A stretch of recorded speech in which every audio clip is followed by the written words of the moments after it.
आपके पास MP MLA नहीं थे, उन्होंने आपकी बात को नजरअंदाज कर दिया। आपको समझ आया कि लाखों की भीड़ भी कुछ नहीं कर सकती है। लेकिन अगर सोचो आपके 10 एमएलए यहां होते तो मैं इस सरकार के गले में हाथ डाल के आपके सारे काम करवा देता। अभी मुझे हमारे लोग मिले, कह रहे भैया मान सम्मान नहीं मिल रहा है। आप मुझे जवाब देना, मेरे लोगों, जो मिशन का काम करते हैं वो मान सम्मान की परवाह करते हैं क्या? आप मुझे अपने मन से बताओ, कोई ऐसा महापुरुष बताओ जिसने अपमान ना सहा और अपमान सह के इस लड़ाई को ना लड़ा। एक बताओ, क्या बाबा साहब अम्बेडकर ने अपमान नहीं सहा? तमाम तरह की प्रतिभा होने के बावजूद भी अपमान सहते रहे, आरोप प्रत्यारोप सहते रहे। जब बाबा साहब अम्बेडकर अपने समाज को जगाने के लिए काम कर रहे थे, लोग कहते हैं अंग्रेजों के एजेंट हैं। जब मान्यवर काशीराम साहब क्लास 1 के अफसर अपनी नौकरी छोड़कर इस काम को कर रहे थे, तो लोग उन्हें, कांग्रेस बीजेपी के लोग कहते हैं सीआईए के एजेंट है। और आज अगर आप काम कर रहे हो तो आपके बीच में कुछ बिकाऊ टाइप के लोग हैं, आपको भटकाने का काम करेंगे। मैं आपसे पूछना चाहता हूं, अपने दिल में हाथ रख के जवाब दो। आपकी तरफ जब जब अन्याय की आवाज उठी है, आपके साथ भीम आर्मी आजाद समाज पार्टी को छोड़ के कौन खड़ा था? अपने दिल से जवाब देके बताओ, कोई था क्या? आपसे चुनावी रिश्ते रखने वाले लोग आपके बीच में आएंगे, बड़ी बड़ी सभाएं करेंगे और कहेंगे ये आपकी जाति के नेता। मैं आपसे पूछना चाहता हूं, हमारे बहुजन समाज के लोग यहां बैठे हैं, जब आपके गुर्जर समाज में 25 तारीख को अन्याय हुआ, उसके बाद एक नेता बताओ कांग्रेस बीजेपी का जो आपके पक्ष में खड़ा होकर लड़ने का काम किया किसने? आप बताओ। आप ये समझते हो जाति से नेता होता है? नहीं, वो सिर्फ अपनी पार्टी के सच्चे सिपाही हैं, आपके समाज के सिपाही नहीं है। उनको अपनी पार्टी के लिए समर्पित रहना है, समाज से उनका कोई लेना देना नहीं। जो समाज के लिए समर्पित है वो यहां बैठे हैं। मैं मानता हूं रविंद्र भाटी को कि वो हॉस्पिटल में थे, मुझसे कहा कि नहीं चलेंगे, जब जिसे जान चली जाए, लेकिन समाज के मान सम्मान की लड़ाई 12 फरवरी को चलेंगे।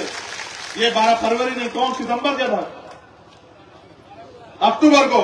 और मैं कह रहा हूं कि मर जाओगे, भाटी कह रहे नहीं मरूं या जीऊं, लेकिन मरूंगा भी अपनों के बीच और जीऊंगा भी अपनों के बीच, अब देखिए चलेंगे। भूपेंद्र कराड़ा आम आदमी पार्टी में थे, मैंने इनसे पूछा क्यों भाई तुम्हारे समाज के लोगों की खाल उतारी जा रही है, तुम आम आदमी पार्टी का झंडा उठा अपने नेता कहो, बोले। जब इन्होंने कहा बोलो तो उन्होंने कहा तुम जातिवादी हो, तुम गुजरों की बात कर रहे हो, निकलो हमारी पार्टी से। एक सेकंड नहीं लगाई, भूपेंद्र ने कहा ये रखिए आपकी पार्टी, अगर मेरे समाज की बात आएगी और मैं उनकी लड़ाई नहीं लड़ता कमजोर वर्गों की, ऐसी पार्टी का कोई मतलब नहीं, मैं पार्टी को ठोकर मारता। हमारे लोगों को भले मैं समझता हूं उनके मन में होगा कि मैंने भूपेंद्र को यहां क्यों मौका दिया, उसका कारण मान्यवर काशीराम साहब कहते थे जिनका नेता नहीं होता उनका कुछ नहीं होता, जिनका दल नहीं होता उनमें बल नहीं होता, जिनके पास बल नहीं होता उनकी समस्याओं का हल नहीं होता।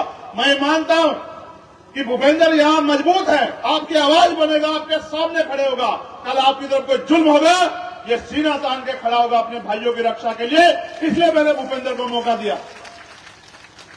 यहां हमने 100 से ज्यादा प्रत्याशी लड़ाए और उन 100 में से 70 प्रत्याशी हमने अपनी पार्टी संगठन के कार्यकर्ताओं को लड़ाया। 10-20 लोग ऐसे भी चाहिए जो इस समाज की पहरेदारी कर सके और इस समाज में एकता बना सके। हम एकजुट हुए बगैर इनका मुकाबला नहीं कर सकते।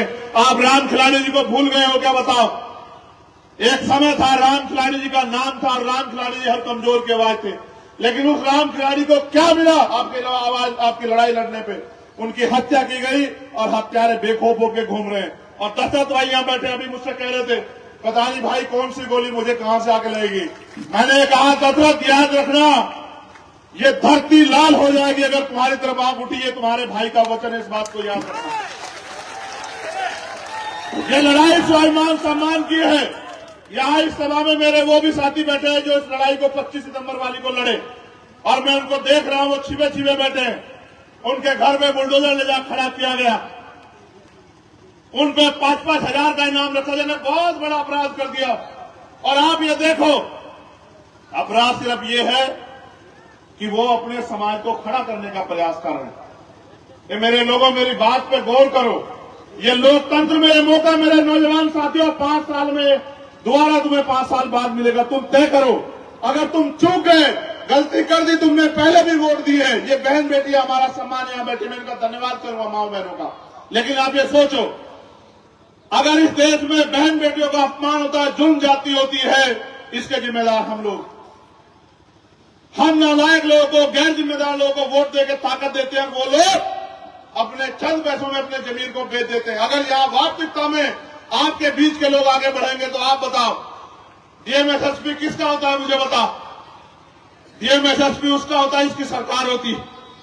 अगर यहां आपका आदमी ताकतवर होगा तो क्या कोई डीएम-एसएसपी आपके लोगों की हत्या करवा देगा, या आपके लोगों की हत्या में शामिल व्यक्ति को बचा लेगा? क्या किसी बहन बेटी का अपमान होगा? देश को इतिहास को पढ़ो, 50,000 महिलाओं के साथ रेप हत्या होती है। आपकी बच्चियां, वो बच्चियां सोचते हो कभी तो हमारे लोग खड़े होंगे, कभी तो हमारे लोग हमारी पीड़ा को देखेंगे। ये उम्मीद करते हो कोई तो मसीहा जन्मेगा, कोई मसीहा वापस नहीं आएगा। आपको अपने पैरों पे इस लड़ाई को लड़ना पड़ेगा। एक तरफ 15 दिन के लिए, 15 दिन भी नहीं बचे, 10-11 दिन है, एक तरफ 10-11 दिन के लिए लोग शराब, मिठाई, पैसे लेके, कपड़े लेके आपके बीच आएंगे, आपको कहेंगे बेच दो। मैं ये पूछना चाहता हूं, माननीय काशीराम साहब ने कहा था कि वोट की रक्षा बहन बेटी की रक्षा की तरह करनी है। क्या हम लोग बेचने वाले लोग हैं? अगर बेचने वाले लोग हो तो फिर मुझसे, मैं तुमसे कोई शिकायत नहीं करूंगा। और स्वाभिमानी लोग हो तो आपसे कहूंगा कि आज के बाद घर सोना मत जाके मेरे लोगों, जितने फोन हो, दोस्त हो, रिश्तेदार हो, सबको कहना कि बहुत हुआ हमें सबको देखते हुए, इस बार हमें आजाद समाज पार्टी के प्रत्याशियों को मौका देना है। और एक एक वोट केतली के चुनाव निशान पर डाल के देखो। आज आपका दल छोटा है, आज आपकी लोग मजाक बनाएंगे और कोई मानेगा भी नहीं कि आपका दल आगे बढ़ेगा। लेकिन आप ये सोचो, जब आप कोई पौधा लगाते, छोटा ही तो होता है। पेड़ लगाया आपने, पेड़ लगाया है, बताओ इतना बड़ा पेड़ लगता है, छोटा पेड़ लगता है, बताओ। लेकिन अगर आप उसकी सही समय पे रखवाली करो, देखभाल करो, खाद पानी दो, प्राकृतिक आपदा से बचाओ, तो वही 10 साल में इस लायक हो जाता है, नहीं हो जाता कि आपको फल भी दे और आपको छांव भी दे? बताओ, होता है नहीं होता है? आज आपका दल छोटा है, घबराओ मत। हम घबराने वालों में से है ही नहीं।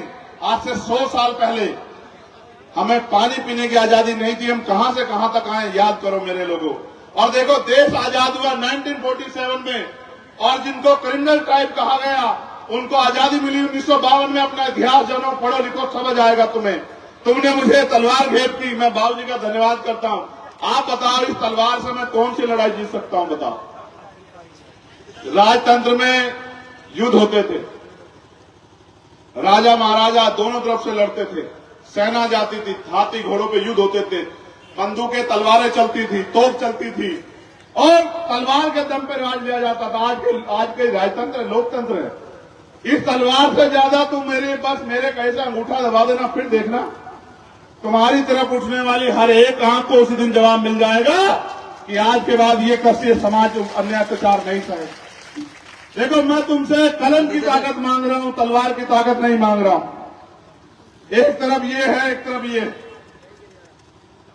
आप तय करो कि मुझे कौन सी ताकत देना चाहते हो।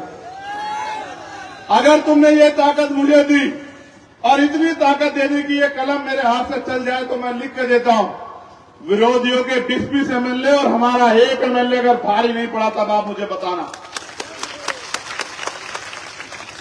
जिस दिन इस कलम में ताकत होगी, आपको रोजगार के लिए दूसरे प्रदेश में नहीं जाना पड़ेगा। जिस दिन इस कलम में ताकत होगी, हमारी माओ बहनों को अपने घर चलाने के लिए उधार पैसा नहीं लेना पड़ेगा किसी को। हमारी बच्चों को पढ़ने के लिए जमीन नहीं रखनी पड़ेगी, उनके माता पिता गिरवी। उनकी शादियों के लिए किसी साहूकार से कर्जा नहीं लेना पड़ेगा। हमारे नौजवान भाइयों को पढ़ने के लिए कोई लोन नहीं लेना पड़ेगा। जिस दिन हम पे ताकत होगी, सबको सस्ती शिक्षा, बेहतर से बेहतर, जैसी विदेशों में मिलती है, सबको सस्ती शिक्षा। क्योंकि बाबा साहब कहते थे कि शिक्षा हथियार है, इस हथियार से आगे बढ़ना है। सबके